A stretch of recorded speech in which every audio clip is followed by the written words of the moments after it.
Hello and welcome to the Xapiens Podcast. I'm your host, Loyd Waites. Today I have on Jose Alonso, a man who was part of the discovery of element 106, a new element called seaborgium, and then has retired actually 3 times before eventually joining the IsoDAR experiment, which is a big part of my thesis work. I've collaborated with Jose, and he's been a mentor to me for many years, so I really appreciated having him on and having this conversation with him today. It was a lot of fun. Long time no see, Jose. Well, let's see. So it's been virtual for the last 2 years or 3 years or something. So it's good to see you again. Yeah. And you're here for the MIT reunion, right? MIT reunion. Yep. The 60th class reunion. Wow. Yeah. So, and it was good fun. And there were a fair number of us here. Yeah. But did you keep in touch with a lot of the people that from? I lived in East Campus, and so kept. There was a core group of us that were really sort of our own fraternity, if you will. It was because the core group was about maybe 15, the same class, all physics majors, course 8, and yes, we've kept together quite. Some of them live on the West Coast. Mm-hmm. But the ones that live on the East Coast, almost all of them have kids that are on the West Coast. So they make pilgrimages out, and so we do get together quite a bit. Yeah. So it's great fun. So, I mean, over that long period of time you've been involved with MIT in so many different ways, how have you seen it kind of change over time, and for the better, for the worse, different? Over time, no, well, except for the huge amount of new construction that's going on. It's the biggest difference that occurred for me with my connection with MIT was when I went from undergraduate to graduate. As an undergraduate, you work yourself to the bone. It's relentless, and everybody said that, tech is hell is sort of the watchword. But when you get to graduate school, it was totally different. Suddenly, the professors aren't just these distant figures that are off there. They're your colleagues, and you are with them all the time and communicate with them. The physical grounds are basically the same, but the experience is totally different. So and that was the difference, if you will, or the major change that I saw. But I consider myself very lucky to have been able to latch up with Janet, and to be able to sort of find a way of continuing my connection with MIT. Yeah. So I know kind of bits and pieces of your story, where I know that you retired 3 times, for example, and you did undergrad and graduate school at MIT, and then you went on to work with national labs, and there are still some loose connections there. But I've never heard kind of the full story. The full story. Yeah. Okay. Well, one of the questions that I'm sure that everybody asks is how'd you get interested in physics? And that was my father was an engineer, a civil engineer. And he I was interested in science and did well in math, and so sort of pushing me into engineering fields. But I didn't really know anything about the basic sciences. And we were living in South America at the time. My father came from Spain. He's Basque, from the northern provinces of Spain. And he settled in the United States. He came over first. He was not only an engineer, but was a championship tennis player. So he was actually the captain of the Davis Cup team from Spain, and they had won the European zone, and this was in 1920. And came over to play the Australians, who had won the Asian zone, and the winner of that then played the current cup holder, which was the United States, that had some very, very good players. It was a fellow by the name of Bill Tilden, who was sort of, the reigning tennis player. So when they were over here, my father was already 30, so he was sort of beyond the age when he wasn't sort of a little past his prime, so he didn't play. He was just the captain of the team. But his brother, who was 5 years younger than him, did play and had some extremely exciting, one very exciting match where he had essentially lost the match completely and managed to recover and go ahead and win the game. And there was this was in Philadelphia. There was a local business magnate who had his own company who. He said, by God, the spirit of the Alonso brothers, I really wanted my company. And he offered them jobs. And so Dad went back to Spain, but came back about a year later and worked for the company for about 40 years. What was this company? The company is called the Fuller Company. So It was Colonel Fuller was the name of this gentleman. And they had developed new technology which for the handling of bulk materials. Like Portland cement, for instance, powdered materials. Okay. And for the transport of this by some very clever techniques that they had developed involving an air bed that essentially fluidized the powder so that it would, and then a slight slope so that it would actually go down. And this was totally novel because up to the time, if you wanted to use cement, you had 40-pound bags.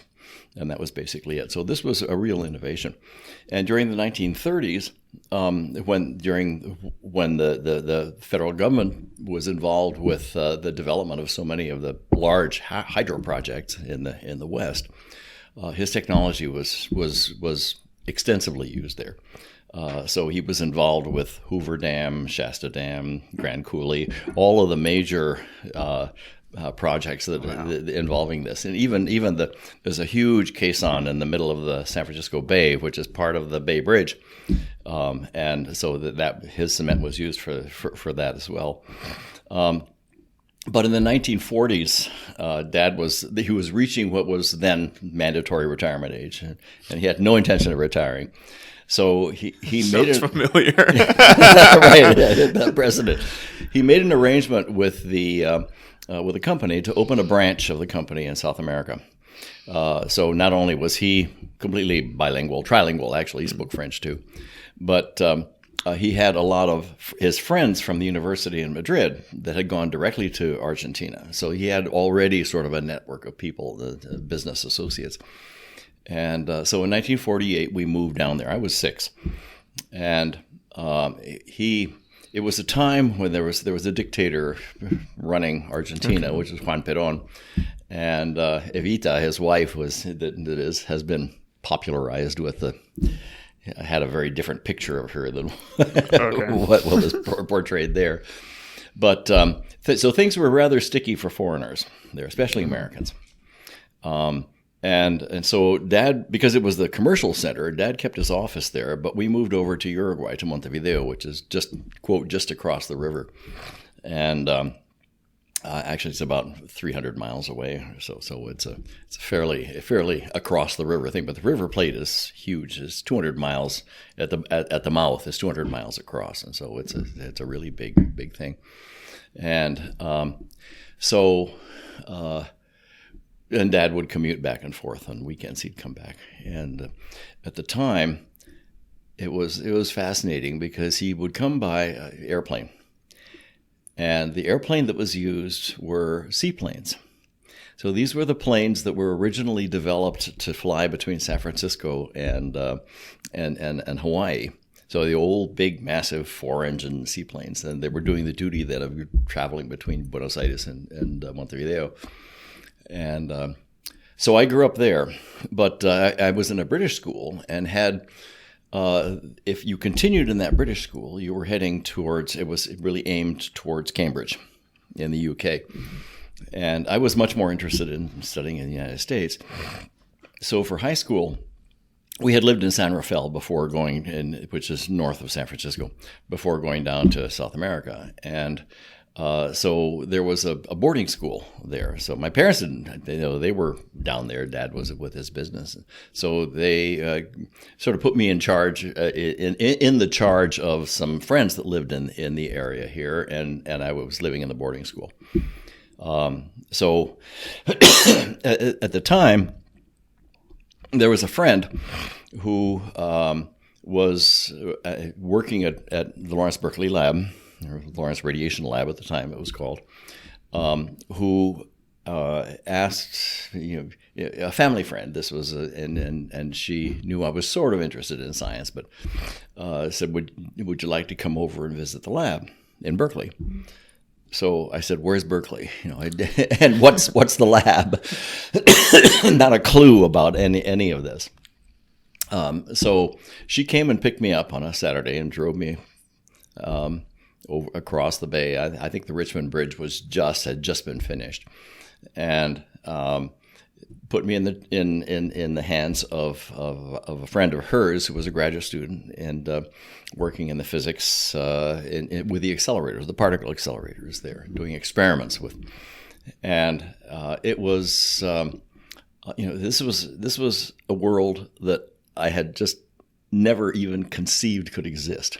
Seeing these machines going down, seeing the Bevatron in full operation, seeing the 184-inch cyclotron, and what this guy was doing, he was setting up an external beamline using a technique which is known as a floating wire technique. It's called, and where you're running the beam through various magnets, and so you run this wire through the magnets, you excite the magnets, and then the rigidity of the particle is the tension that you put on it. So you have a little weight on the bottom of it, and you run a current through the wire as well, so that it actually moves in the magnetic field. And so I'm looking at these things and saying, "Oh my God, this is fascinating." So anyway, at the end of that, just one day, that convinced me that this is what I wanted to do. So the really amazing part of that was that fast forward 20 years, and I'm back in that same laboratory, and I'm actually the director of those same machines that turned me onto the field originally, and that was sort of a real closing of a loop, and it was great. So that's how I got into physics. I came back from that. And there was this thing called the Westinghouse Talent Search. And so I was all eager to do this. I was going to build a cyclotron until I started calculating how much iron I needed. They had no laboratory facilities, no shop facilities, no nothing. So, it became impractical. And so I sort of wrote up something. It didn't go anywhere, but that was. Anyway, I was lucky to get into MIT. And I went into physics, and along with this was just in the end of, or a year or two after Sputnik had gone up. Okay. So there was this huge influx. Half of our class of 900 were either physics or EE, electrical engineering, and that was that started out that way. It didn't end that way. Actually, one fellow started out in physics, found it a little hard. Switched to math, switched to economics, and finally between his junior and senior years, he was walking around Central Square past a pawn shop, and there was a cello there. So he said, he went in and bought the cello and a little book about how to play the cello. And at our 25th reunion, he gave us a concert, and he was actually the principal cellist in the Monaco Symphony Orchestra. So, MIT offers wide opportunities for career development. That's funny. I mean, even after all of those shifts, he was still able to be so successful. He was very successful. I mean, he found his niche, and that was the thing. So that's how I got into science, and at MIT, I. As an undergraduate, I did, at the time, you did a senior thesis. There was no UROPS or anything else. So your research opportunity was first through junior lab. And then actually at junior lab, I thoroughly enjoyed that. So, I mean, experimental physics was really what I was clearly cut out to do. And George Valley was the leader of the in charge of the junior lab.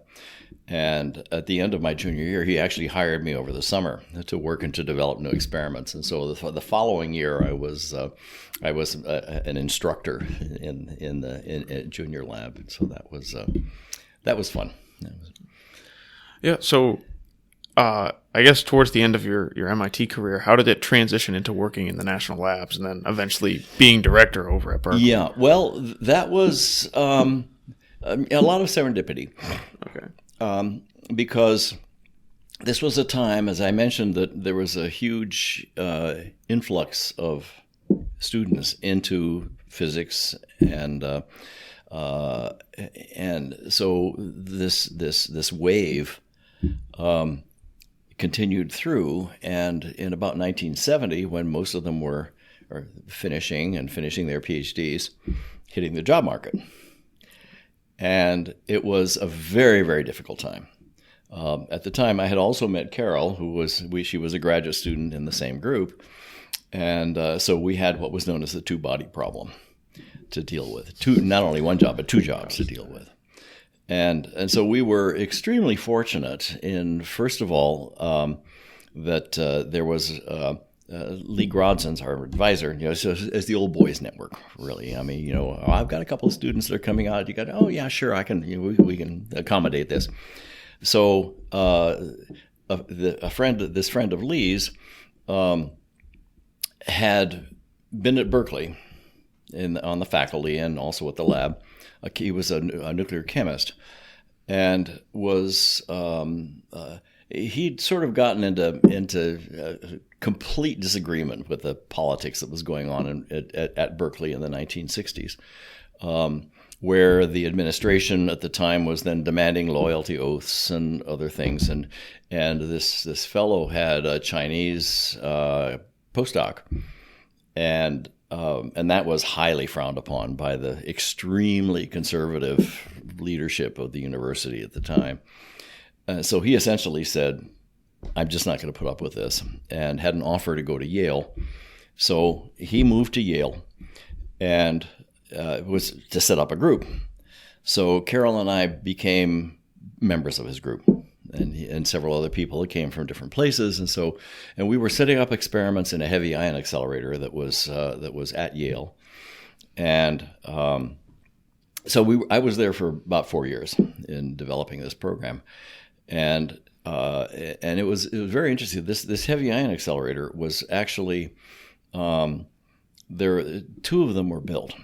They were designed by a common team from Berkeley and Yale, and then the Office of the Atomic Energy Commission at the time essentially funded the construction of two of them, one at Yale and one at Lawrence Berkeley Lab.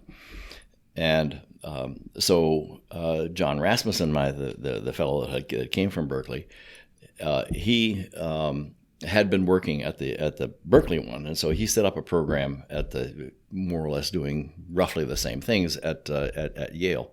So I helped develop that, and then completely out of the blue came a telephone call.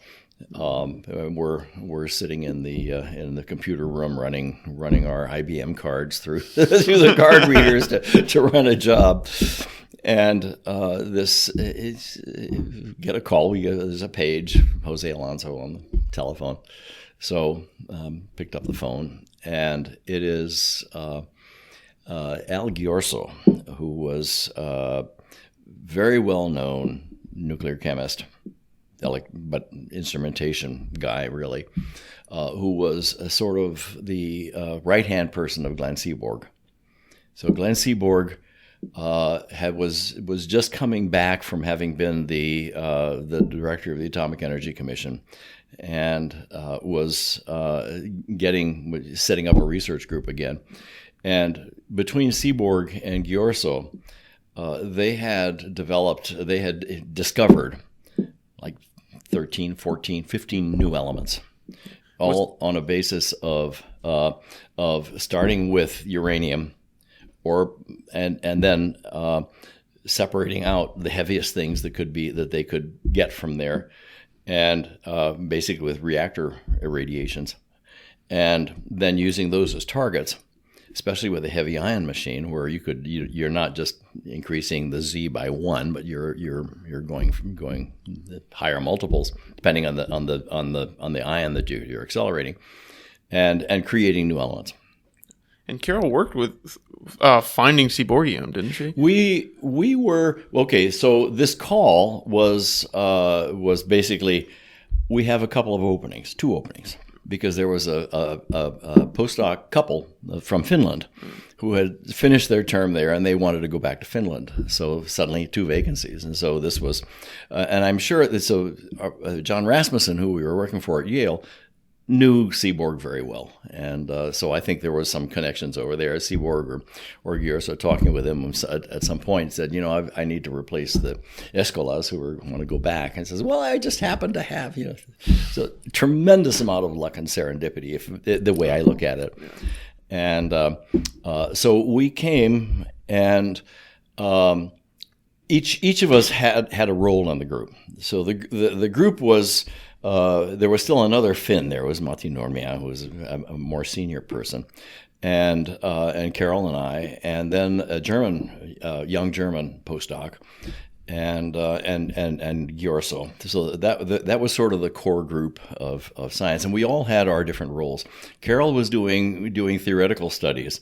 And at this, for the kind of reactions that you're dealing with are just above the Coulomb barrier, because and what we were looking for was the discovery of element 106 and 100. So we had a californium target.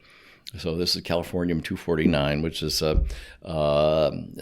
which was made at Livermore on a basis of a lot of isotope separation and whatnot processing, and an oxygen-18 beam that came from the superhylac.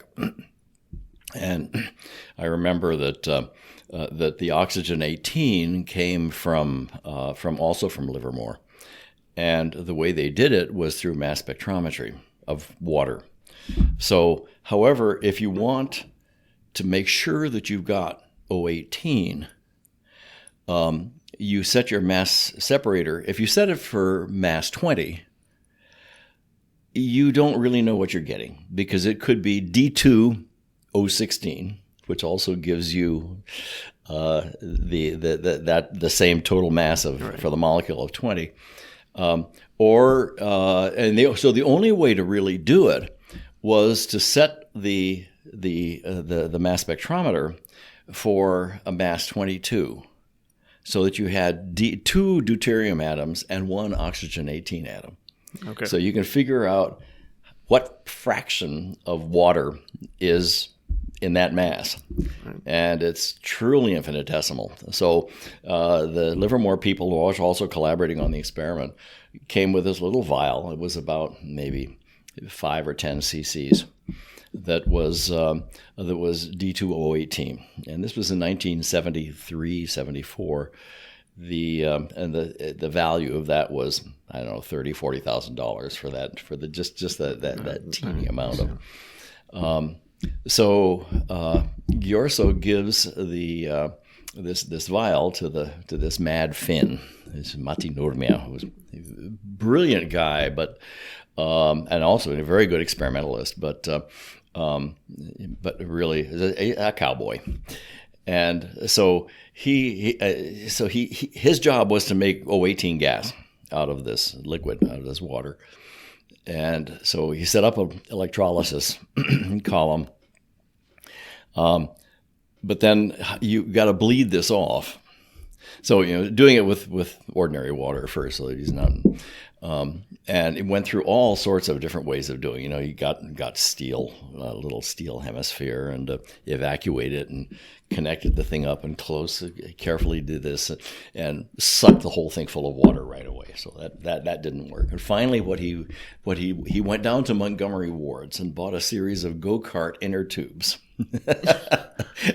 like from real go-karts. From real go-karts, yeah. From Montgomery Ward. So these were inner tubes for go-karts, and it worked perfectly. It worked perfectly because basically, you don't have huge pressure differences. So every morning when we were doing the experiments, he would march down to the control room and give the op with this little go-kart over his arm, and hand it to the operators, and the operators sort of scratch their head up, because so they go into the terminal where the ion source was, and Well, they're used to little lecture bottles of gas, and so dealing with this thing, so there was no real place to put it. So they sort of latched it onto the side of some of the racks that are up in the high voltage terminal. And it worked. It worked okay, except that I came in one day and the fire engines were all around, because it turned out that this rubber had shorted out a 30 kV power supply, and so started this fire. And of course, the oxygen inside, even though it was O18, fueled the fire. So it was anyway. There was some excitement, but. So the role that we had, and everybody was highly compartmentalized there.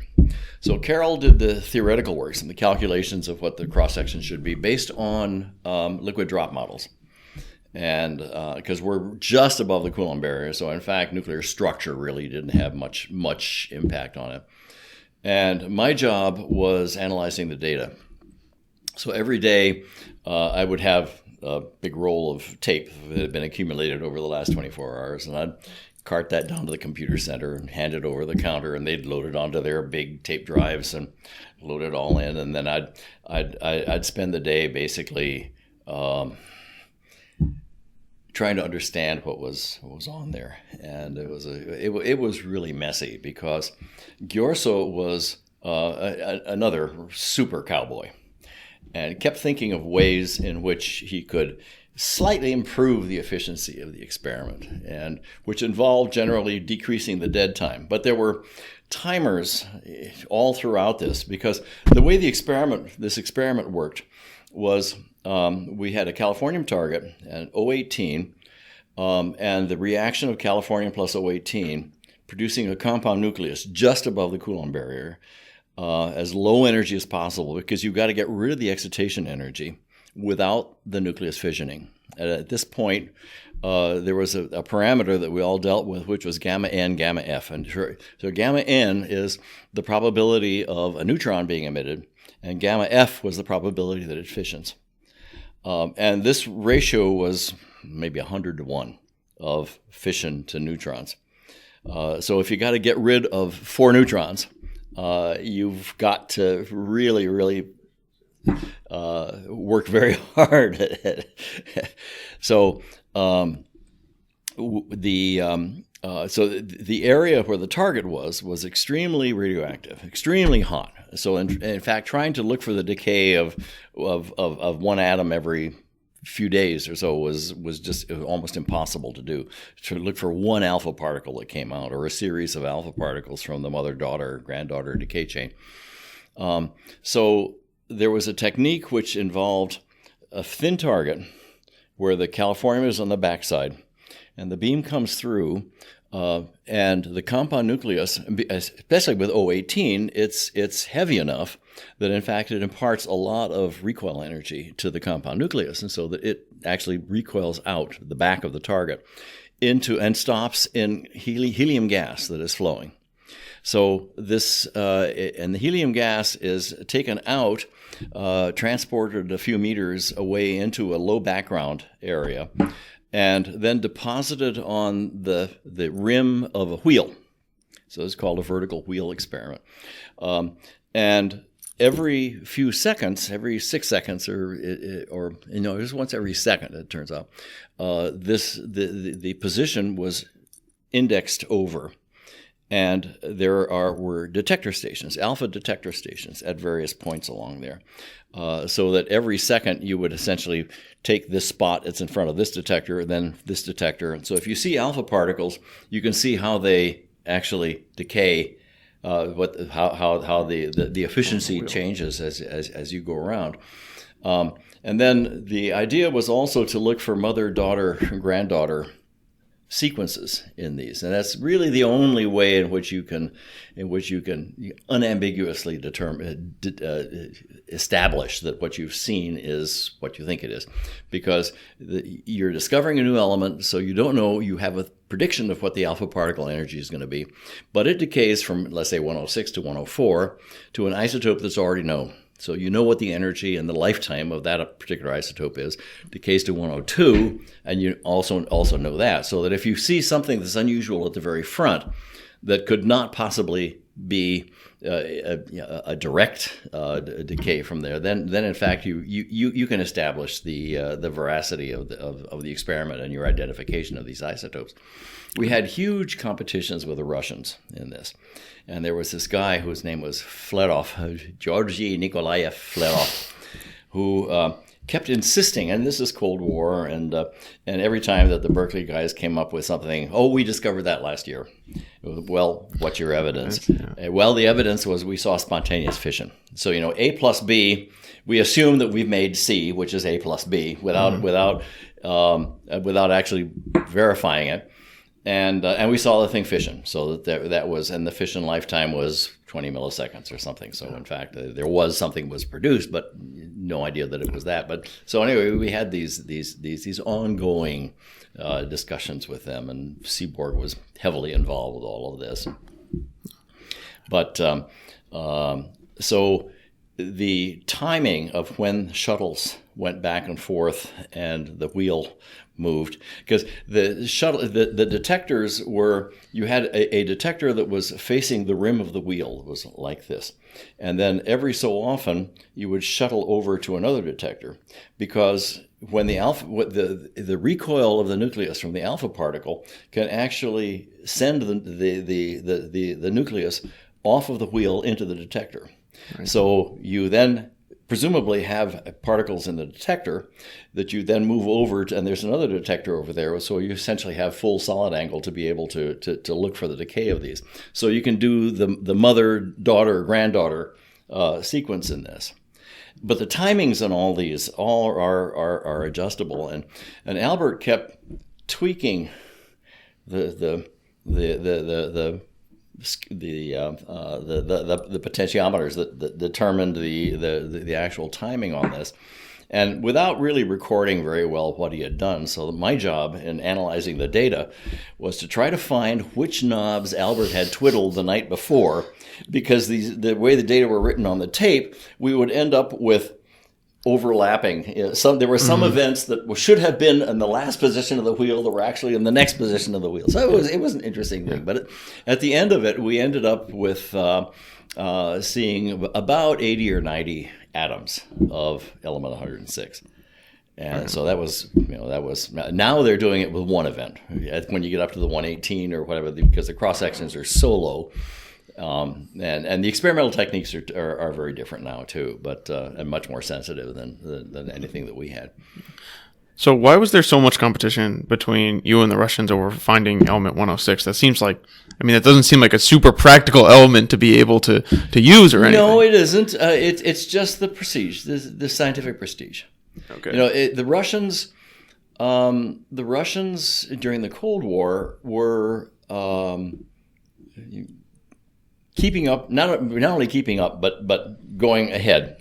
Right. So if the best example of that I can give is, fast forward another 10, 15 years or so, when I'm running the Bevatron. So the Bevatron it was started off as a 6 GeV machine, enough energy to be able to make the antiproton, and that was its basic purpose in life, was discovering the antiproton. And there was Lawrence was the inventor of all this, and he had an extremely brilliant engineer whose name was Bill Brobeck, who designed all these machines. And so the site of it was going to be in Berkeley, in the hills of Berkeley. So that real estate is extremely precious at that point. Flat real estate is almost impossible to get. So Brobeck designed a machine, and which was 200 meters in circumference, with 4 very large magnets, and it was a massive device. And Lawrence looked at this and said, "This is too big. It won't fit on the site." And he said, "Go back, design something that will still reach 6 GeV, but in fact is smaller." So Brobeck went back and designed what became the Bevatron. It was about 100 meters in circumference, and it was extremely successful, and so on. So when I was in charge of the Bevatron, which was in the 1980s, and it was built in 1954, so this is many years afterwards, and it kept relevant. You know, the many higher energies that were now at Brookhaven, at CERN, and other places. But the Bevatron kept being relevant by sort of changing its scope and mission. So instead of accelerating protons, they connected it with the Super HILAC, which was the same machine at Yale, which has been upgraded and whatnot from the HILAC to the Super HILAC, to be able to inject any ion. So it became a heavy ion machine at that particular point. And so we sort of pioneered programs in medical physics and in what became the field of relativistic heavy ion collisions, looking for quark-gluon plasmas. Our energies were too low for that, but we saw indications of flow and sort of the beginnings of setting the groundwork, basically, for what Rick and now the LHC are doing with heavy ions. But the just some of the medical work too. Yeah, the medical work. Yeah. No, okay. Right. So at an accelerator conference, I was. This was in the early 1980s. Accelerator conference in San Francisco. Actually, this very quiet Russian came up to me. And he said, "You are Jose Alonso. You run the Bevatron." And I said, "Yes." And he said, "Well, I am Igor Yasinski, and I am the director of the operations manager for the synchrophasotron in Dubna." So we'd all heard about the synchrophasotron, which was a big machine that was very similar to ours, and which had been built also about the same time. So, you know, we did something, the Russians had to do it. So it was just this kind of thing. Right.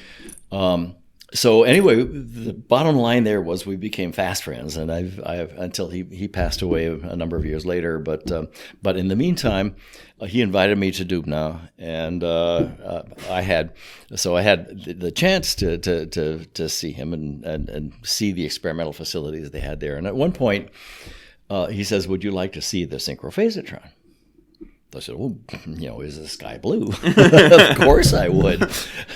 So he takes me into this big, huge round building. And I look at it, and my God, it looks familiar. You know, the same engineering, the same everything else.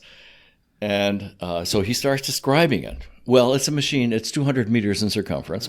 And he says, and we have, some of these engineering problems. We've got vacuum problems here. And he says, "Oh, yeah, I know that one. We've got that too." And on and on and on and on. So, it was quite obvious that what had happened when those original plans were filed away, they somehow found their way over, and the Russians actually built that machine. Wow. So that's that.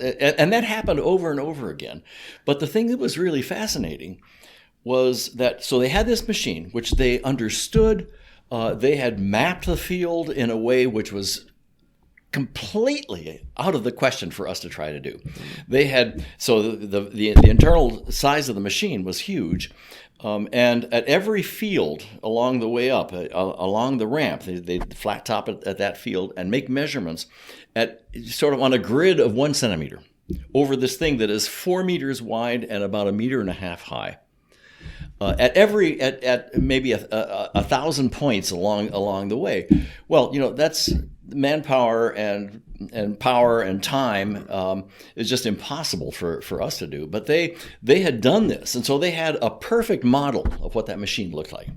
Wow. And so if they can do that, then they can do the beam dynamics without any question. So he was saying, theoretically, I calculate I should be able to extract 96% of the beam.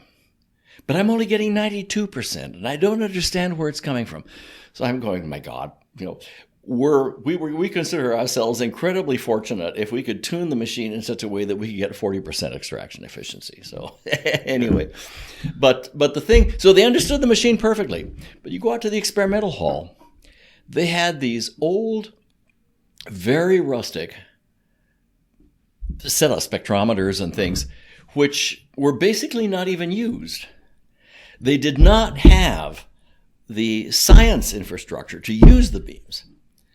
The accelerators were all built as political tools. That's really interesting. It was so a fascinating and the first conference that Igor invited me to was a conference entitled "The Renovation of Old Accelerators," and these were accelerators that had all been built in the 1950s and the 1960s, again to keep up with the rest. But now this was in 1980, so it's 20 years later. And basically they had not advanced or really developed and modernized in any way. So they invited me to go to describe what had happened to the Bevatron, which was light years, of which the last was the acceleration of heavy ions.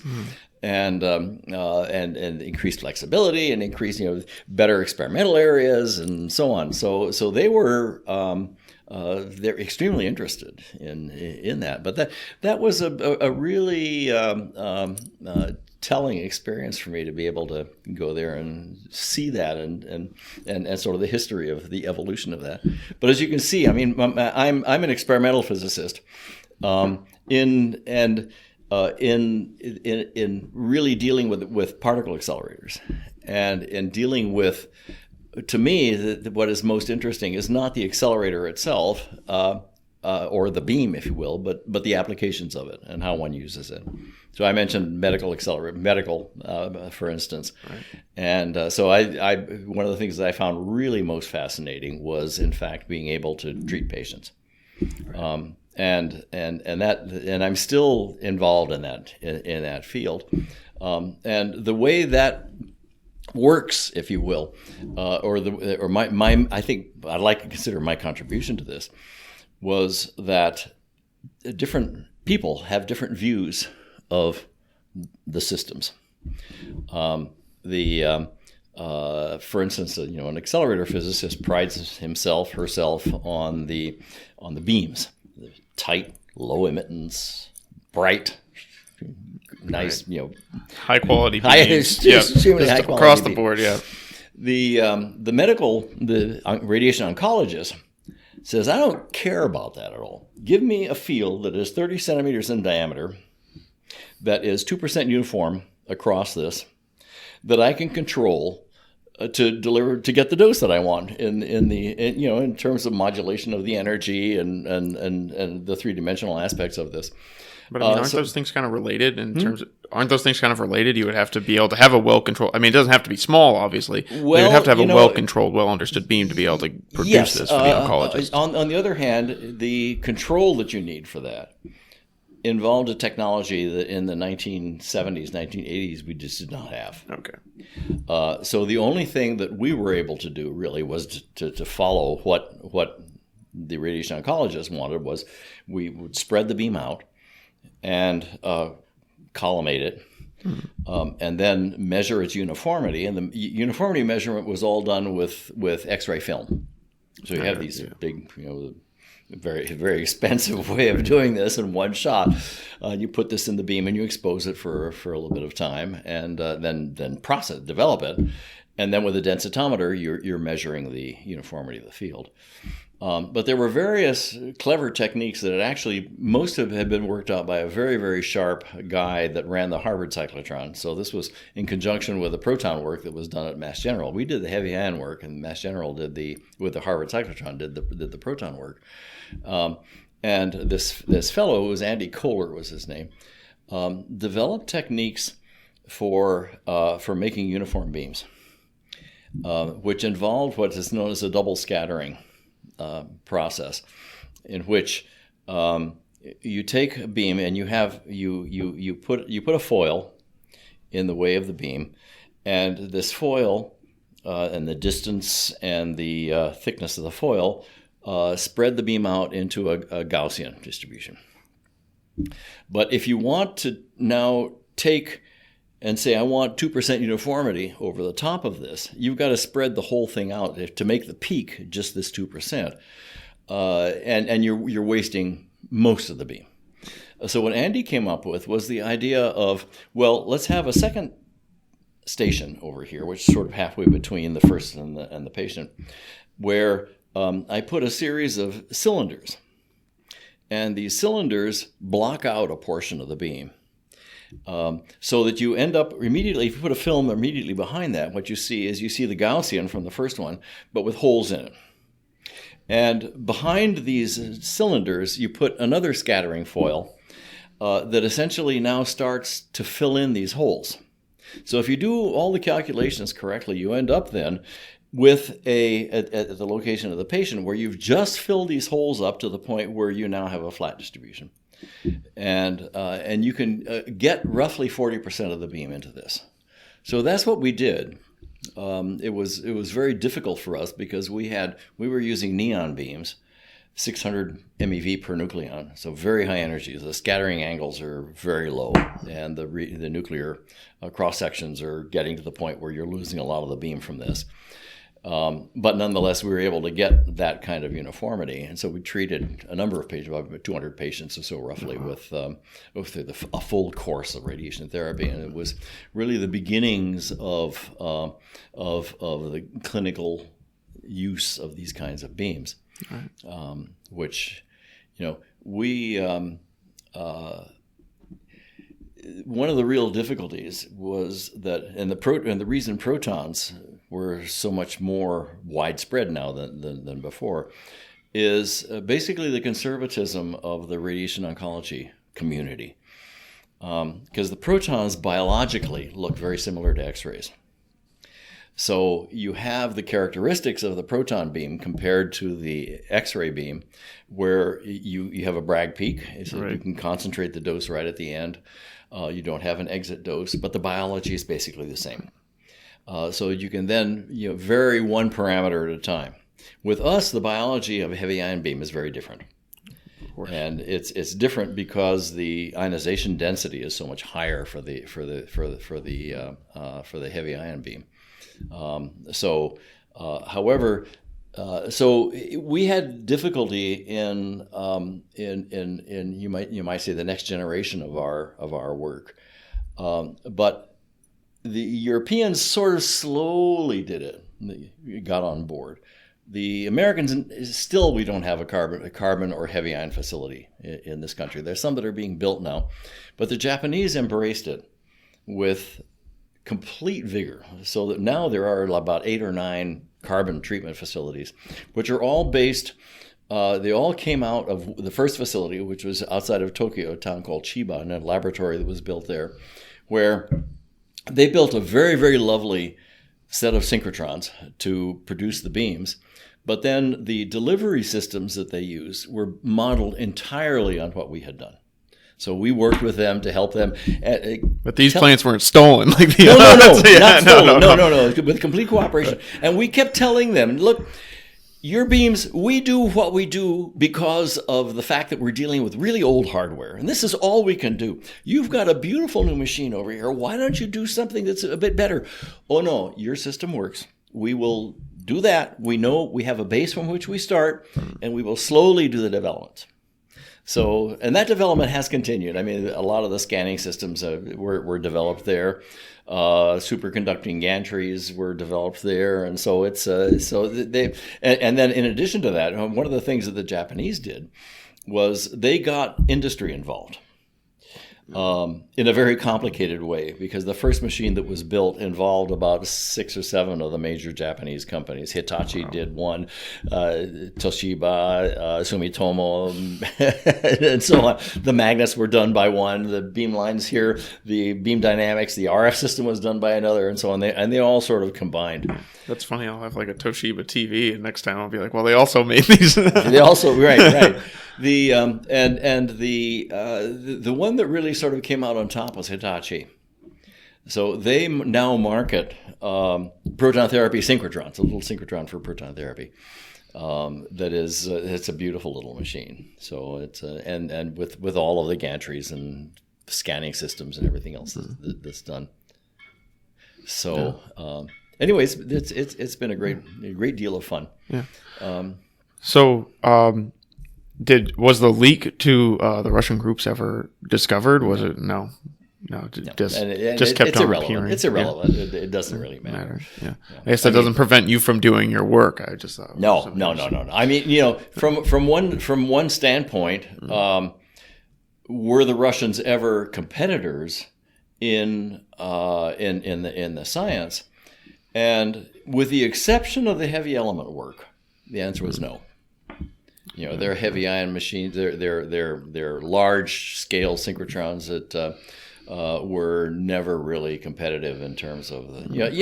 They did some research, some experiments, but not nothing that one would really consider to be a true competitor. I don't know if you can answer this, but has there ever been anything the other way where a phantom document appeared on your desk? No. Nothing like that. No. I mean, if you will, the role of the intelligence community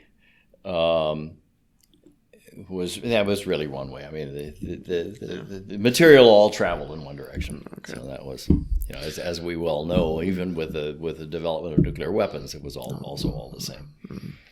Yeah. So earlier you talked a lot about people you worked with being kind of cowboys. Yeah. Would you consider yourself a physics cowboy? Yeah. I don't think so. No. No. Could make a great tagline. Jose Alonso and the physics cowboys. Cowboy boots and spurs and cowboy hat into the lab. No. No. So what would you say makes a physics cowboy? What makes a cowboy is sort of charging ahead without really completely thinking of the. So I mean, a really good example of Al Giorso as a cowboy was that. So fast forward again a number of years, so I started out as a postdoc for him, and after 2 years, Carol went to Livermore, and I transferred into the Accelerator division, working at the Bevatron and then at the HILAC as well. So I was managing the HILAC and the Bevatron. And so, of course, if you're managing this kind of a facility, the mantra that you have to deal with is safety. And you're dealing with high voltages, you're dealing with radiation sources, you're dealing with with areas where you can have a lot of serious accidents. And so Al became transferred from being my boss to to an experimenter. I was responsible for his safety. So we, in our experiments, and he kept doing experiments, and never really to the point. I mean, 106 was the heaviest one that he ever worked on, and continuing on beyond that just became essentially not possible for him and his group. He needed new instrumentation, totally new spectrometers that he just did not have the capability of getting funding for. I mean, yes, he had designs and he tinkered, but he was never able to really build something successful. So I was constantly battling with him, if you will, because there's radiation gates to go from the counting areas into the caves where the beams were. And so we had a bar. And so he said, the radiation levels in there are really low, and so he'd go under the bar. So we changed from a bar to a gate, and you'd climb over the gate, and so on and so on. And his rationale for doing this, he says, look, if I want to go in and I have to call the control room, it takes them 30 seconds to shut the beam off and disable the alarms and all the rest of this. I get the key, go in, do what I want to do, come back out, call the control room, and by the time they get the beam back on, I've lost 5 minutes of beam time. In a time when beam time was precious, and he really wanted every second. So that's my definition of a cowboy. Okay. Yeah. So in other words, yes, we keep preaching safety, and he's saying that's bullshit. It doesn't apply to me. And a good example of that was that at one point, a number of years before we came, he was working with a curium target, which was fiercely radioactive. And he put the target into the target chamber, didn't close the valves in the right way, started the pump up, and basically sucked the curium target into the pump and into the entire building. So the whole area was massively contaminated, and it took months to get all that. And in the meantime, before it was really discovered, he was in the area. So he ended up being fiercely radioactive. But he lived to 96, and so it didn't really affect him that much. But that was the one thing in terms of when I started getting into management activities and managing the accelerators. It was a question of having to really understand the safety implications of things. So when you did go into that management position, when you were director over there, what was that like, managing such a massive undertaking? It was fascinating. It was. I really, really thoroughly enjoyed it. First of all, the crew that was involved, which was sort of the Bevatron crew, which kept shrinking and shrinking and shrinking because the budgets kept getting and the costs getting higher. But we increased the efficiency to the point where our total number of operating hours exceeded every year pretty much what it had been before, with fewer breakdowns and better reliability, because we had the ability of devoting a certain fraction of the budget to upgrade activities. And so we would identify areas that were weak and really change these or modify these to where in fact we could improve the reliability. And to me, the greatest satisfaction was being able to make sure that the experimenters that came, because it was an outside user facility, so most all of the people came from outside to set up experiments there, that they ended up having good data. And so I did some physics myself. I had access to the beam, of course, and to some of the experimental equipment. But most of my physics was done vicariously. So sort of collaborating with them. And actually, in some cases, I ended up as a co-author in some of the papers that they wrote. But it was largely, as I say, just sort of looking over their shoulders and reveling in their triumphs and despairing in their failures. But there were some experiences that I'll carry with me forever. I mean, there was one in particular, which was there was a device called a streamer chamber. So you know what a bubble chamber is. Bubble chamber basically is you have a track going through a liquid of some sort or other, which is right at the point where, in fact, you get nucleation of the charge produces nucleation. It's a very lovely technique, but it's also extremely inefficient because you're cycling everything on a basis of the big pumps and compressors that are changing the pressure on the liquid you're dealing with. So whether you have an event or not, really, you just don't know. You if you're lucky, you get an event in this. But a streamer chamber is a big magnet. In this case, the gap is about 1 meter and the length is about 5 or 6 meters, with a field of maybe 10 kilogauss on it. And it's filled with helium neon gas mixture and a series of screens which are conductive. And you,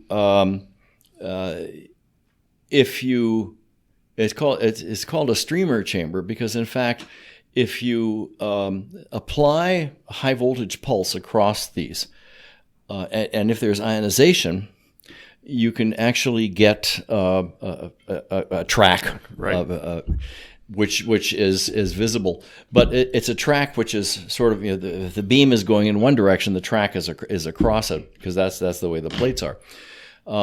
But the track, what you do is you have a Marx generator that puts a nanosecond pulse across this, so that you get the beginnings of this track, but it quenches right away when the high voltage pulse goes off. So what you do is you run extremely low beam currents through this, especially when we're doing heavy ion work. So this was a holmium beam, this particular example. So that you have a teeny little scintillator outside of the detector, and you steer the beam so that the particle goes through that. Then you have a target in the middle over here, which is displaced on the basis of the rigidity of the beam and where it goes. And the target has a little scintillator in it or just behind it or whatever, so that you can get a signal here. You get a particle went here, and then a particle went here. And then you have, at the end, outside of the chamber, you have another one. And so if the particle goes through here, and goes through there, nothing happened. It was not interesting. If you don't get a count there, then there's something happened in here. Mm-hmm. So then you trigger the Marsh generator and get the flash. And so if there are tracks and if a reaction occurred in the target, then you can actually see it. Because you're dealing with only one particle per spill, there's no radiation to deal with.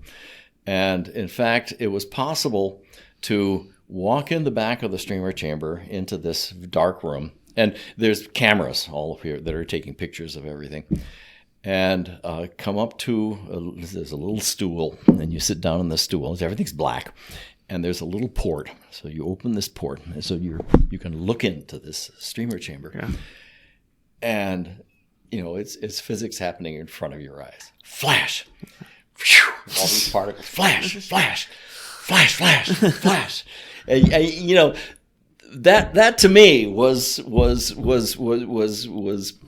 a defining moment in my physics career, if you will, of essentially seeing that thing happening right there. But then, as is, we're dealing here with 1 GeV per nucleon.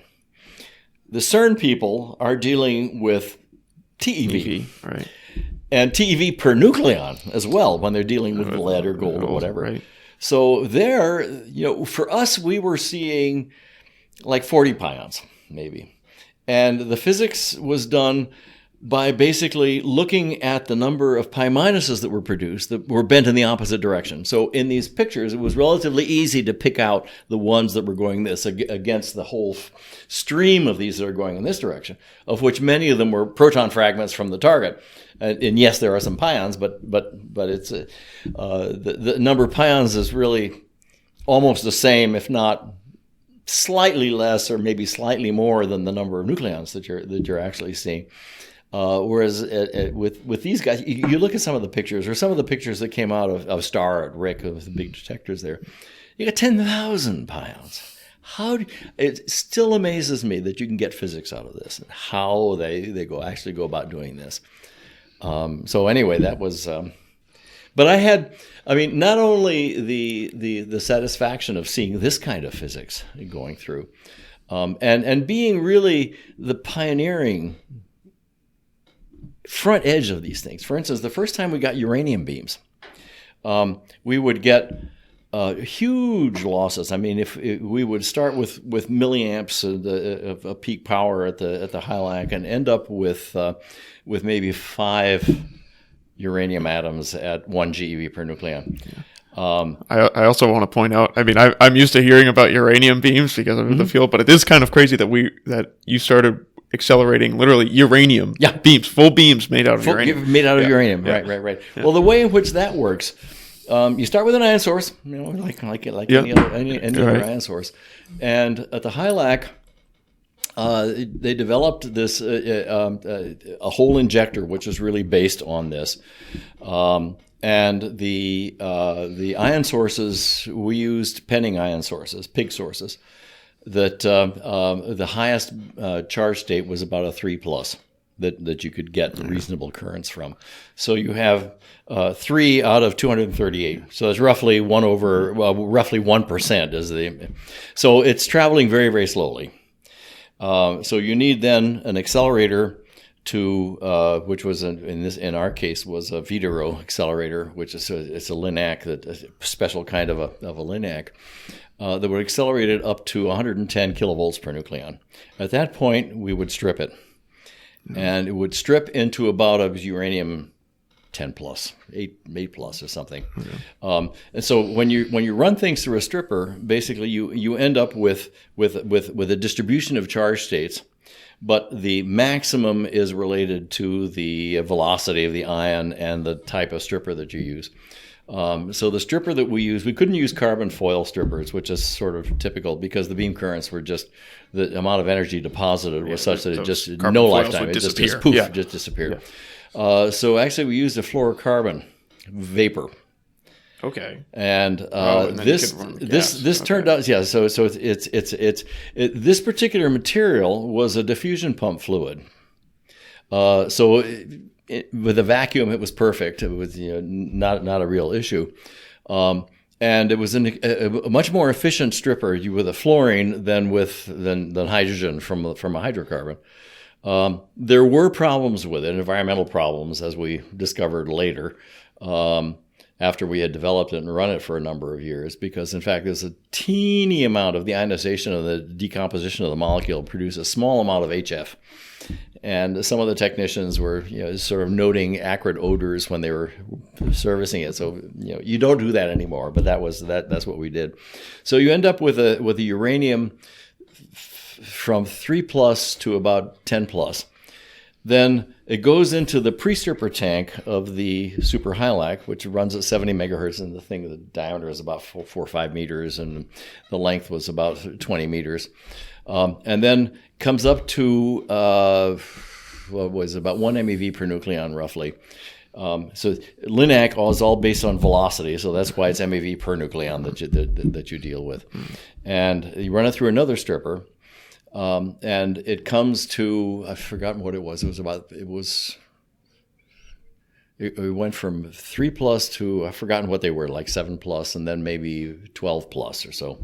And then through the post-stripper tank, where it comes out at 8 MeV per nucleon.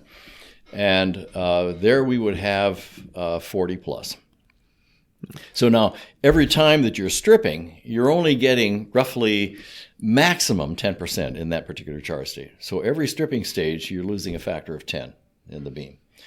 And then it then went down a transfer line, which is it's about almost a half a mile worth of transit, which went through a tunnel, and a lot of it was above ground, and then down through just some compound bends and injected into the bevitron. So you start with milliamps, and you end up with counting individual ions at the end when you're finally I was going to say that's a lot of losses through all those. It's a huge amount of losses. How do you get milliamps of uranium in the ion source? That sounds like 3 milliamps of uranium. But this is now in a duty factor which is about a millisecond long, and pulsed at 2 hertz. And so it was pulsed at 2 hertz, and so that you run, but the bevitron ran at a quarter hertz. So you had 8 pulses coming down the transfer line, and the 9th pulse the 7th pulse was coming down, the 8th pulse was actually injected into the bevitron. So that's another loss that you're dealing with, so which is why. But at this particular point, efficiency was sought after, but was not critical. The critical thing was getting a few atoms at that velocity, so enough to be able to do experiments with. And some of the experiments, the first experiments that we did with uranium were atomic physics experiments. The first question is, can you strip all 92 electrons off of a uranium atom? Can you really get those inner That's a tough problem. 1s electrons off of it? And the answer turned out to be yes. Wow, okay. How? However, it turned out also that that carbon was not the most efficient stripper. That in fact we discovered that copper foils actually provided a better way of doing this. But then the fascinating thing was the atomic physicist came in and put 1 electron back, or essentially do it through a spectrometer, look for uranium-91 plus. So you now have 1 electron in a huge electric field measuring Lamb shifts. Okay. Measuring Lamb shifts in what is the strongest electric field that you can get in the universe. Yeah. Which is around a uranium nucleus. And the Lamb shift, instead of being in kilohertz or megahertz or whatever it is, was in kilovolts. So they're actually, looking at the spectroscopy of these things so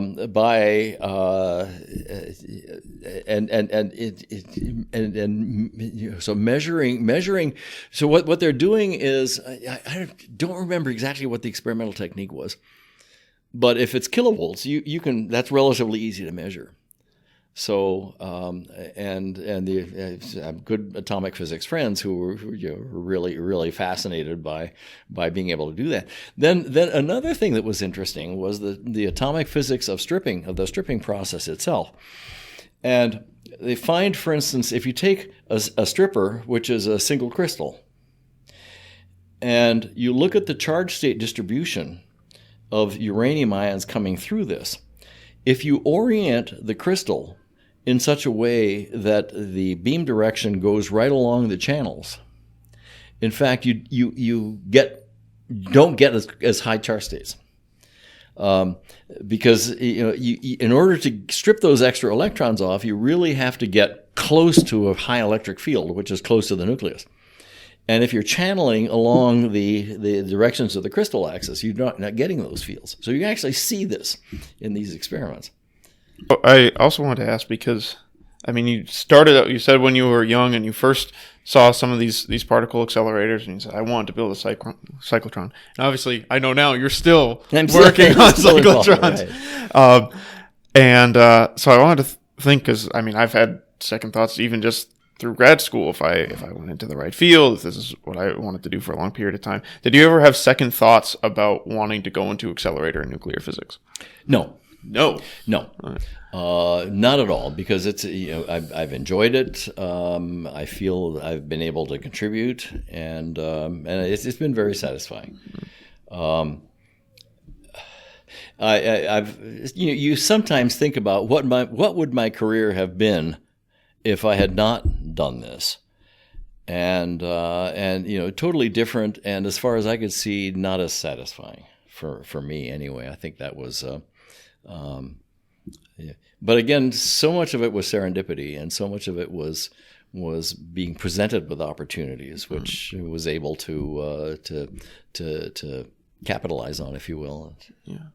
So some of the people that I've had on do their work a lot of the time because they feel like it's very important for them or for other people. Like Hugh Herr is a great example of someone making prosthetic limbs for people that are amputees. And then I've had other people on that do work because they just think it's the coolest thing ever. Like Ray Weiss just loves gravitational waves, thinks it's this like amazing field. So I was wondering, do you think particle physics, accelerator physics, nuclear physics are something that's kind of like fundamentally important to society, or do you think it's just something that's satisfying? And why is it that you were drawn to this so much?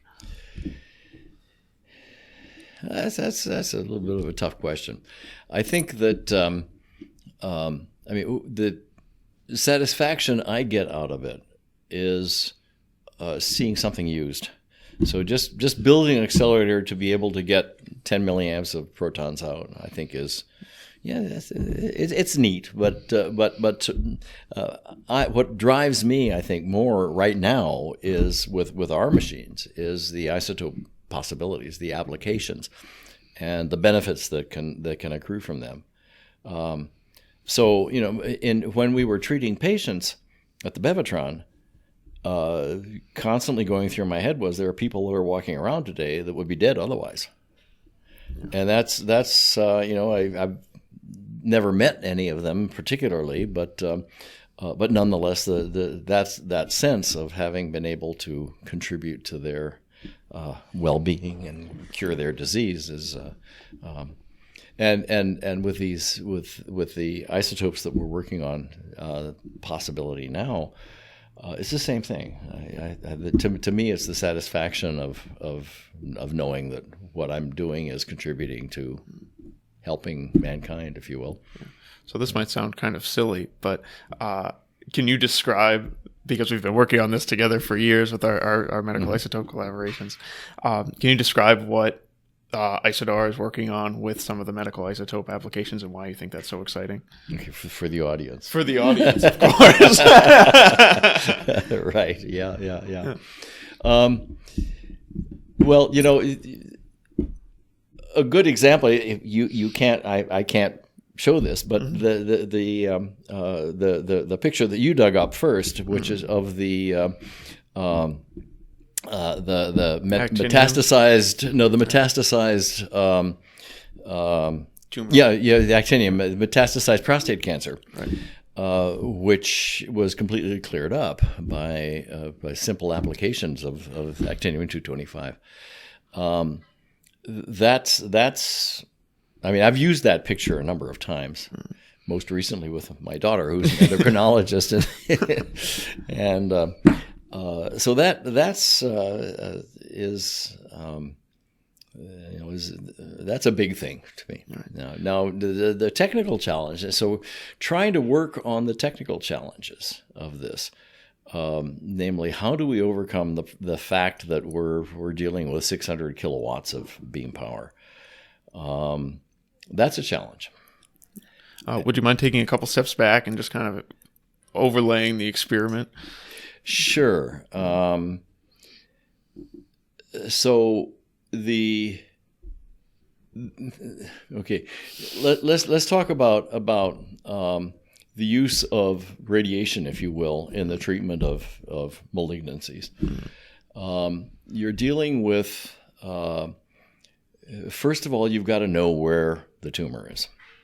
And in the first iteration of what I worked with, you're dealing with large solid tumors that are well localized, in which case then if you tailor a beam to a given size and shape, and in depth and in 3 dimensions, basically you can put a curative or a dose of radiation which can essentially kill that particular tumor. And so it's complicated because it's easy to make a 2-dimensional distribution with just a collimator, but if you try to actually conform it to a complex shape, especially if this complex shape happens to have some very sensitive tissue around it that you really must have a huge differential in the radiation dose to each of these, it's a very difficult problem. But nonetheless, it is solvable, and the current generation of external beam radiation treatments are quite successful, and so and I feel very good about having contributed to that through various things, not only through the work at the Bevatron, but also through in work afterwards. There was, in a sense, yesterday at one of the sessions for the alumni here, there's a new alumni award that has been established for alumni who have contributed to developments of new techniques and new things that are of value to society and to mankind. And the award was given to 2 people. One was a young lady who managed to get through MIT very hard. I mean, she flunked out once, but came back and finished, ended up as a surgeon. And is now, her degree was in mechanical engineering, so she used that. And what she is doing now is essentially spinal reconstructions. And she had some pictures of completely deformed youngsters, and then the techniques that were used for doing this. But the other person, which is what I'm getting at, was his degree was in pharmaceuticals or life sciences, but his passion, and he was wearing a red coat, so that means he's been out for 50 years. His passion was fusion energy. That's an interesting mix. Okay. And so he said, I accept this award not because I have done anything, but because I have been influential in making other people who could do things do them. So, for instance, he was saying it was my goal to make sure that every person in Congress comes through the PSFC to see the fusion activities that are going on there and to get turned on by the work that's being done. Right next to our lab, by the way. Next to the lab, exactly, precisely. So that if you see congressmen running through there, it's because of this guy. Yeah. By the way, IsoDAR's over here.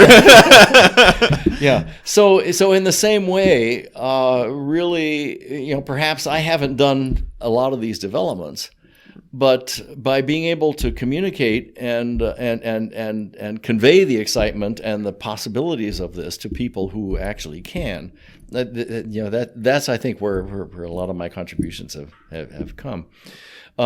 So now, as we're working on these neutrino sources, which require this ultra high current, and we're sort of looking at, how can we apply these in other areas? Because the National Science Foundation wants this broader impacts section to be written. It says, isotopes that are used for either diagnostic or therapeutic applications are all produced with beams that are roughly the same energy. And just that right now there's much lower current, and because of the high current that's needed for the neutrino production, can we apply this for medical isotopes? And the answer is, if you just look at the cross sections and the production rates, it's a blowtorch for this. But the fact that it is a blowtorch is also a serious problem, because in fact you've got to be able to dissipate the power from the target. And this is complicated because we have a target for producing the neutrinos, which we can cool properly. But in order to do that, it has to be big, because the critical thing is not the power so much as the power density. So you've got Larry, our engineer, tells us 2 kilowatts per square centimeter is something that can be dealt with on an engineering standpoint. So if you have 600 kilowatts, you just need you need a big target, spread it out all over the target, right? And when you come to isotopes, unfortunately, in order to get the isotope out, you've got to dissolve this target. And so this involves, and the bigger the target, the more acid you've got to use and or caustic chemicals to actually be able to do this, and the bigger the waste stream. Because and the waste stream is a serious waste stream, because not only is it chemical, but it's also radioactive. So it's what's called mixed waste, and this is extremely difficult to deal with. So those are the sort of the problems that one has to deal with in terms of trying to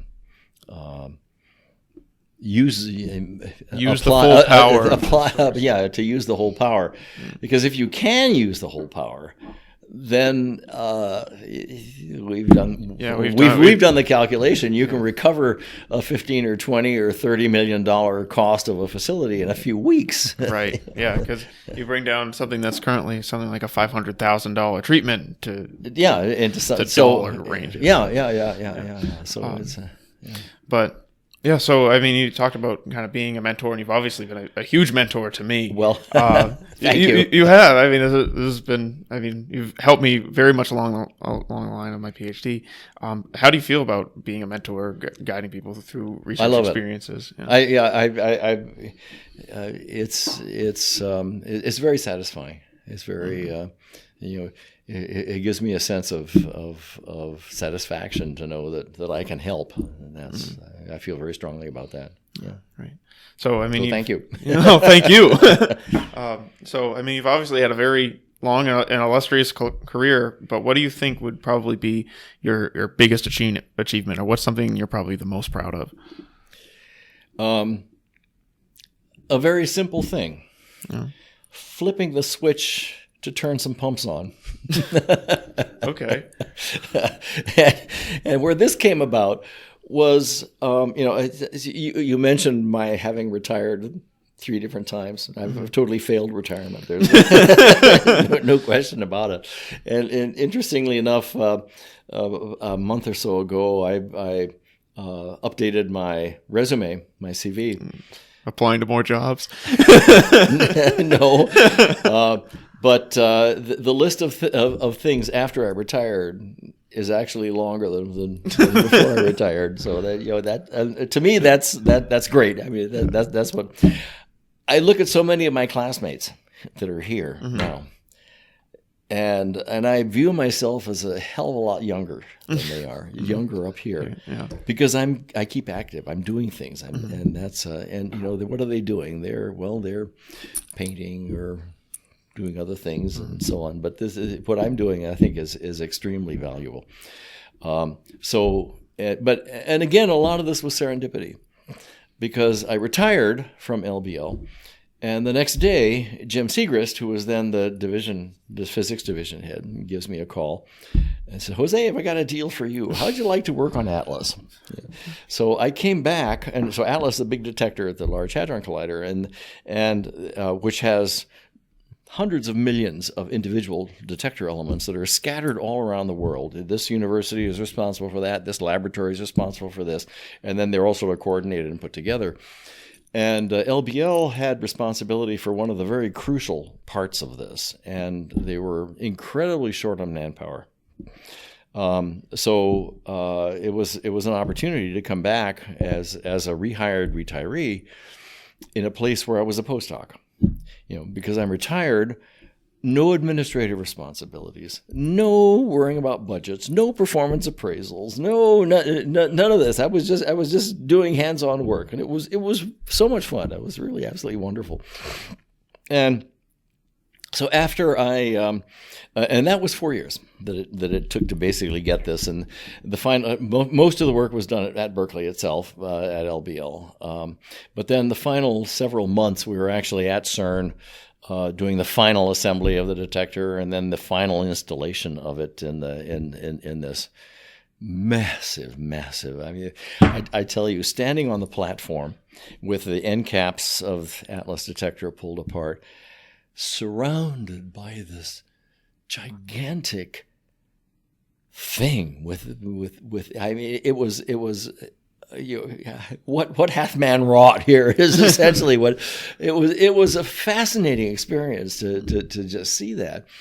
And and then getting our thing in involves some very, very practical cowboy techniques, because in fact there was essentially no clearance at all around this.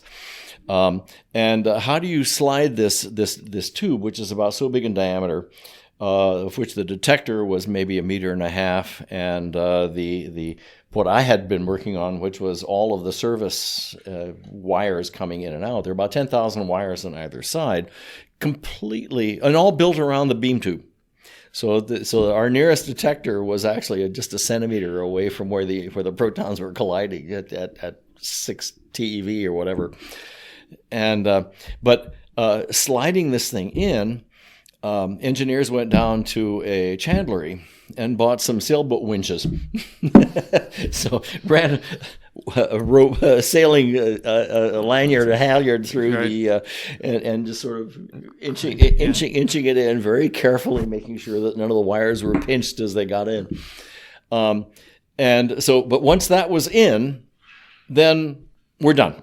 Now the actual firing up of it was a whole other team. We were the construction team, and so on. So basically, my involvement with that was finished, and I came back to. So that was my second retirement, basically, from that.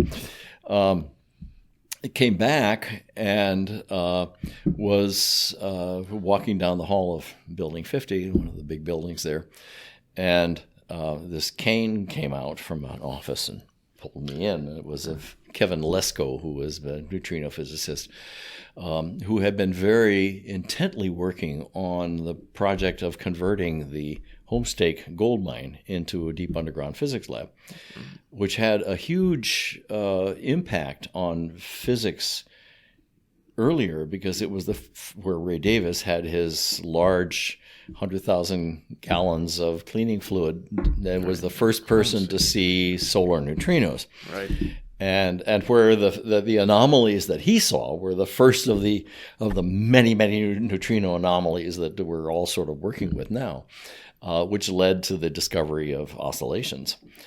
And so there's been and that was in the 1960s, and so a lot of science already being done there. And Ray Davis's cavern was the management of Homestake were so taken by him that they built this cavern especially for him. So that was a huge thing in an area where they knew there was no gold. So, but the Homestake closed, and so there was a move then by the people, the scientists who've been involved with this, to say, look, convince the company to donate their property to the to government, NSF, DOE, or whatever, to convert into a deep underground physics lab.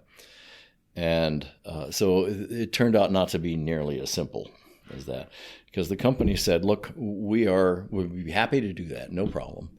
The only thing that we demand is that you carry an insurance policy that makes us not responsible, not liable for anything that a dumb scientist is going to do to himself underground. Because underground environments are extremely hazardous. So, in fact, and DOE and NSF both said, look, we're government agencies. There's no way we can do that. Everything is self-insured. And so this is, forget it. So the company says, forget it. We're not going to do it. Just close it up, and that's the end of it. And finally, but the governor of South Dakota said, look, I really want this. He says, we have in the state a wonderful university system, but there's nothing to keep our trained scientists, engineers here, especially from the School of Mines in Rapid City, which is one of the country's best. And he says, if you have this laboratory here, it's a magnet to keep these people here. So he pushed very hard and said, look, the insurance question we can solve. Because, yes, as a government agency, I'm in the same position as all the other government. I cannot get a policy, but I can establish an authority, which is a public-private entity. And the private side of that can buy the insurance policy. The public side of it can fund it and can also provide the resources from the government. And he basically said, anything that you need, any engineer, any office, anything, let me know, and I'll make it available to you. So NSF, in the meantime, is saying, this is a very complicated situation, and this establishment of an underground laboratory is not something you just do. You've got to go through a process. Well, this process took 7 years. And it started off with, is there interesting underground science to be done? So that took a year for Bernard Satellite and his committee to sort of put together a case for this, and the answer was yes. So, and then the next question NSF asks is, well, is there anybody that would like to host this? Duh. Okay, so 7-8 people from around the country and the continent put in their bids. So then, now we got to do a down select. So and it went from 8 to 4, 4 to 2, and finally 2 to 1. And the final 2 to 1 didn't occur until 2007, 2008, Jeez. And the process started in 2000, which is when the mine shut. So in the meantime, Mike Rounds, who was the governor of South Dakota, has accumulated a war chest of $115 million, of which $70 million was a private donation from Denny Sanford, who is the wealthiest guy in South Dakota, runs one of the credit card company, and $40 million from the state legislature. If you consider that the population of the state was 750,000 people, and that a $40 million allocation to reopening a mine, to setting up a laboratory, that's a huge commitment. But in the meantime, NSF is saying, well, we can't, that money is yours, it's not ours, it's not our concern, but if you actually try to reopen the mine, you're circumventing the process, and this is not. So anyway, they started trying to do this, but there was nobody in their environment that was a scientist or that understood anything about laboratories or the infrastructure that was needed or anything else. So Lesko looked at me as totally independent, retired. I'm not an employee of the laboratory, and but nonetheless have the right credentials to be able to do this. And so he, the cane came out and said, "Jose, how'd you like to go work in South Dakota?" And he said, "Where?" So I'd never been underground, and I had never been in South Dakota either, actually. And so I went up there and interviewed with one of the board members of the South Dakota Science and Technology Authority. And this lady, who was a very, very lovely friend, after talking with me for 10 minutes, she looks at me and says, "When can you start?" And then, "Give us a list of your demands."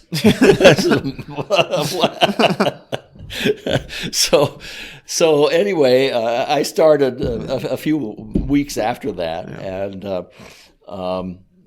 and so the first thing to do was being able to find out the shafts had been capped, and we knew there was water coming in. And it had been carefully measured over the years while the homestake was running, and that was 700 gallons per minute of water that was coming in. They shut the pumps off, so we knew the water was rising. They had put sensors at various levels, and these sensors had sort of regularly ticked off as it went up from 8,000 feet to, but when it reached about 5,000 feet, they stopped ticking off. And so the question was, well, is there some miracle and there's no more water coming in, or somehow or other the sensors from there on, there's been some kind of a failure? As it turned out to be the latter, because when we finally did manage to get the shaft repaired to the point, and it was in terrible shape, so we had to do a lot of repairing work on this. When we finally got down, we found the water actually before we were able to start getting it going back down again, it had reached 4,200 feet. So the level we wanted to reach to do the experiment, where Ray Davis had his experiments, was at 4,850. So it's 600 feet of water. Water had gone 600 feet above that level. So there's drifts, there are tunnels that are called drifts, that something like 600 miles of drifts in that mine at levels. Every 150 feet was another level. So when the water level is rising, that just means that these drifts are filling up with water. And so the rate of rise depends on how much a particular level had been developed and the size of the caverns and the volume that was filled with water. But we sort of started this battle of fighting the water with having to rebuild the entire infrastructure going down. So everything, 100% humidity, 90 degrees minimum temperature. At the lower levels, it was hotter and not quite as much at the top levels. But it was so we had to totally rebuild. The pumps had to be taken out, rebuilt. The motors had to be replaced. All the electrical infrastructure had to be replaced. But and the pumping infrastructure was every 1,250 feet there was another pumping station. So this station would pump water up through a 12-inch pipe up to a reservoir in the next level, and then this reservoir would be the source for the pump up to the next level. So, as I say, the proudest accomplishment of my tenure there was when we had the first one set and actually able to flip it on. So that was a huge thing. But it was so pictures taken everywhere and so on, and then I'm all dressed in my mining stuff with my hard hat, and one of my friends in Berkeley says, "Jose, you don't look like a miner. Your outfit is far too clean. Give it to me. I'll make it dirty. I'll make you look like a miner." But throw some coal stains on you. Oh no, yeah. It had to be dirty. It had to be dirt on your face and everything else. But it was a wonderful experience working there, because the people, when the mine closed, none of the people left, or very few of them left, because their base was there, their home was there, their life was there. They had worked typically in the mine for 20, 30, 40 years. Their parents had worked, their father had worked there, their grandfather, their great-grandfather, so they were all there. Wow. So when we were able to start hiring again and starting to use some of this war chest, these people came out of the woodwork. And we had one or two who had been seasoned that were already on board before I came. And these were all there. Everybody knew everybody else. They were all friends. And which was the most magnificent resource of manpower, because a mining environment is extremely hazardous. And having somebody who knows and understands the environment and knows where to look. So, for instance, in an area that you have not been in for a while, you first start walking down with a 10-foot iron bar banging the ceiling, and you hear the ding, ding, ding, ding, dong. That change in pitch means there could be 5 tons of rock that's ready to fall. And so then it's let it fall and then anchor the new surface over there. So having that kind of experience to keep the area safe was just was a huge thing. So my working there, and again starting with not knowing anything about this and picking it all up and through experience and through training and working with the people and seeing their satisfaction. One of the nicest things was the environment was ghastly. As I say, it was 90 degrees, 100% humidity. And when we finally got the water down to the 4850, the water is maybe a few inches below the sill, which is the base. And the walls are mucky and yucky, and it's iron oxide everywhere, and it's hot and it's ghastly. The first cage that goes down, the guy pulls up the cage, walks out. I'm home. And that to me is a. I just love that. I'm doing something for people, for whatever, and sort of making this guy's life restored to where he wanted it to be. So anyway, I think that's a long answer to your question. No, I think that's a great place to end. And so, okay. Thank you very much for coming on. I enjoy talking with you. Well, it's been great good pleasure. to see you. Yeah.